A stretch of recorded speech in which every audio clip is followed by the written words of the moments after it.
నమస్కారం. ఈరోజు మన విశ్లేషణలో పాలకొల్లు నియోజకవర్గాన్ని ఒక కేస్ స్టడీగా తీసుకుందాం.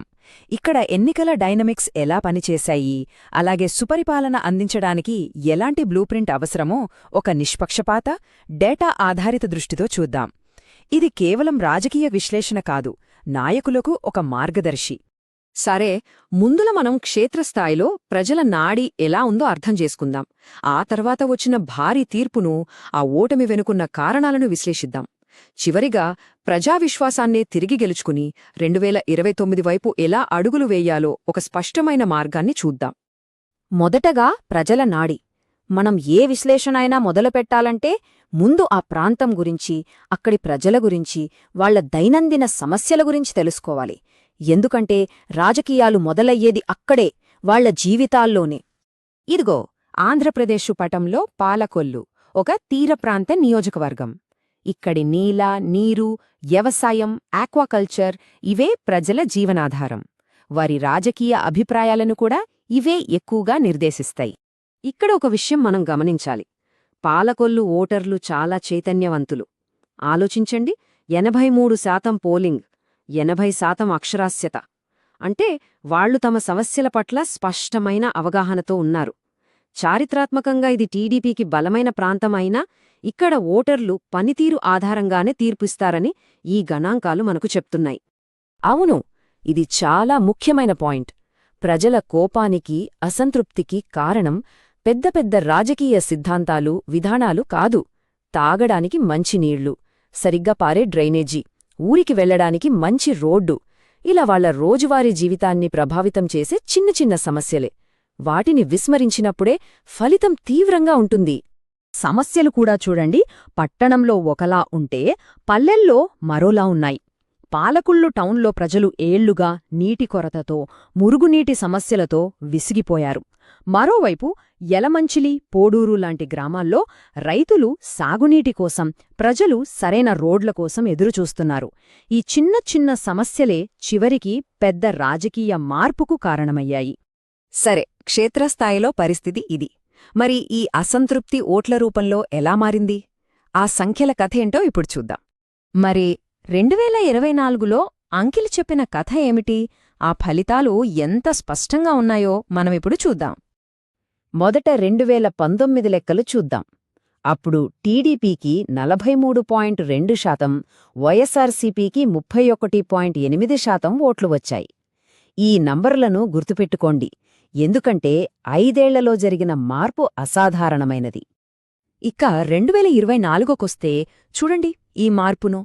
టీడీపీ ఓట్ల శాతం ఏకంగా 69.3%కి పెరిగింది.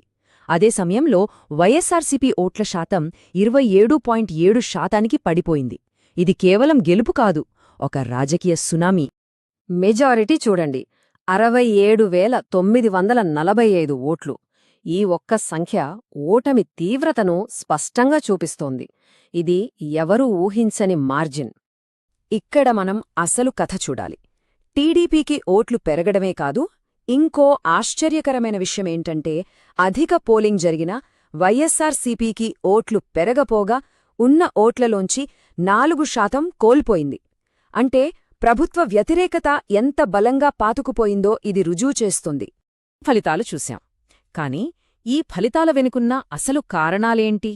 ఇది వ్యక్తుల గురించి కాదు, వ్యవస్థల వైఫల్యం గురించి.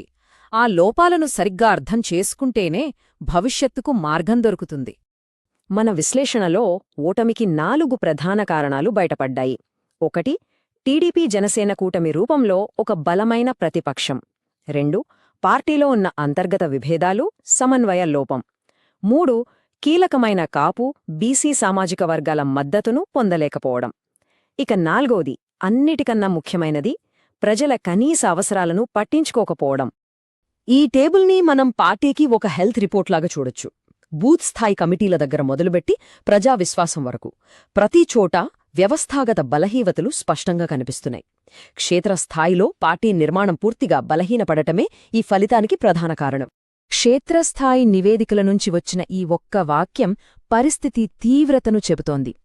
కేడర్ సామర్థ్య స్కోర్ 5కి 1. అంటే 5కి 1 మాత్రమే. నాయకుల మధ్య సమన్వయం లేకపోవడం, కేడర్లో నిరాశ నిస్పృహలు పార్టీని పునాదులతో సహా కదిలించాయి. ఇక్కడే మనం ఒక ప్రాథమిక విషయాన్ని గుర్తుంచుకోవాలి. ప్రజాస్వామ్యంలో ఓటర్కు గౌరవమివ్వడమంటే వాళ్ల అవసరాలు వినడమే. ప్రజల మాట విననప్పుడు వారిని మనం గౌరవించనట్లే. చేసే ప్రసంగాలు, ఇచ్చే హామీలు క్షేత్రస్థాయి వాస్తవాలకు దగ్గరగా, బాధ్యతాయుతంగా ఉండాలి. సరే, సమస్యల విశ్లేషణ జరిగింది. మరి పరిష్కారమేంటి? ఓటమి నుంచి పాఠాలు నేర్చుకుని భవిష్యత్తు కోసం ఒక బ్లూప్రింట్ ఎలా తయారు చేసుకోవాలి? ఇప్పుడు మనం పునర్నిర్మాణం కోసం ఒక స్పష్టమైన ప్రణాళికను చూద్దాం. ఇది ఒక 5 ఏళ్ల ప్రణాళిక. దీంట్లో 5 స్పష్టమైన దశలున్నాయి. మొదట, పార్టీలో ఐక్యత, క్రమశిక్షణ తీసుకురావాలి. తర్వాత, ప్రజల కళ్లకు కనిపించే పనులు వెంటనే మొదలుపెట్టాలి. కొత్త, నమ్మకమైన నాయకత్వాన్ని ప్రోత్సహించాలి. క్షేత్రస్థాయిలో నిరంతరం ఉనికిని చాటుకోవాలి. అన్నిటికన్నా ముఖ్యంగా ప్రజలతో నిరంతరం మాట్లాడుతూ ఉండాలి. విజయం సాధించాలంటే సమాజంలోని అన్ని వర్గాల ప్రజల దగ్గరికి వెళ్ళాలి. వాళ్ల సమస్యలు అర్థం చేసుకోవాలి. యువత, మహిళలు, రైతులు, బీసీ, ఎస్సీ, ఎస్టీ వర్గాలు ప్రతి ఒక్కరి అవసరాలు వేరు. వాళ్లందరినీ కలుపుకునిపోయే వ్యూహం అవసరం. ఈ ప్రణాళికలో అన్నింటికన్నా ముఖ్యమైనది ప్రాణవాయువులాంటిది ప్రజావిశ్వాసం. నమ్మకమనేది ఒక్క రోజులో రాదు, ఒక్క ప్రసంగంతో రాదు. అది వాగ్దానాలను చేతల్లో చూపించినప్పుడు మాత్రమే వస్తుంది. నమ్మకం మాటలతో రాదు, చేతలతో వస్తుంది.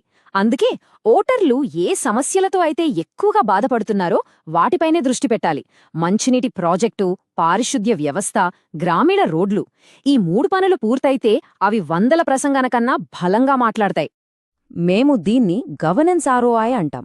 అంటే పాలన అనేది ఖర్చు కాదు, అది ప్రజల భవిష్యత్తు మీద, వాళ్ల నమ్మకం మీద పెట్టే ఒక పెట్టుబడి. ఆ పెట్టుబడికి వచ్చే రాబడే మెరుగైన జీవన ప్రమాణాలు, పెరిగిన ప్రజావిశ్వాసం, చివరికి అదే ఓట్ల రూపంలో తిరిగి వస్తోంది. అయితే 2029కి దారి సులభం కాదు. దీనికి ప్రజలనే కేంద్రంగా చేసుకుని పనిచేసే ఒక స్పష్టమైన దార్శనికత కావాలి. ఆ మార్గం ఎలా ఉండాలో ఇప్పుడు చూద్దాం. ఈ విశ్లేషణ మొత్తాన్ని ఒక్క వాక్యంలో చెప్పాలంటే, ప్రజల కనీస అవసరాలు తీర్చలేనప్పుడు వారి నమ్మకాన్ని పొందలేం. విజయానికి బాటలు వేసేది హామీలు కాదు, పరిష్కరించిన సమస్యలు మాత్రమే. అలా ప్రజలతో మమేకమయ్యే క్రమంలో ఇంకో ముఖ్యమైన బాధ్యత కూడా గుర్తుంచుకోవాలి. ఈ రోజుల్లో డేటా చాలా విలువైంది. ప్రజల వ్యక్తిగత సమాచారం తీసుకునేటప్పుడు వారి సమ్మతి తప్పనిసరి. నమ్మకమనేది వాళ్ల గోప్యతను గౌరవించినప్పుడు మాత్రమే బలపడుతుంది. భారతదేశ చట్టాలు కూడా దీన్నే చెబుతున్నాయి. ప్రజల కేంద్రీకృత నాయకత్వం ద్వారా నియోజకవర్గాన్ని అభివృద్ధి చేయాలనే ఆకాంక్ష ఉన్నవారు blueprintstrategies.ai ని mgr@blueprintstrategies.ai వద్ద సంప్రదించవచ్చు. లేదా 008042041602కి కాల్ చేయవచ్చు. రాజకీయాలకు అతీతమైన లక్ష్యం.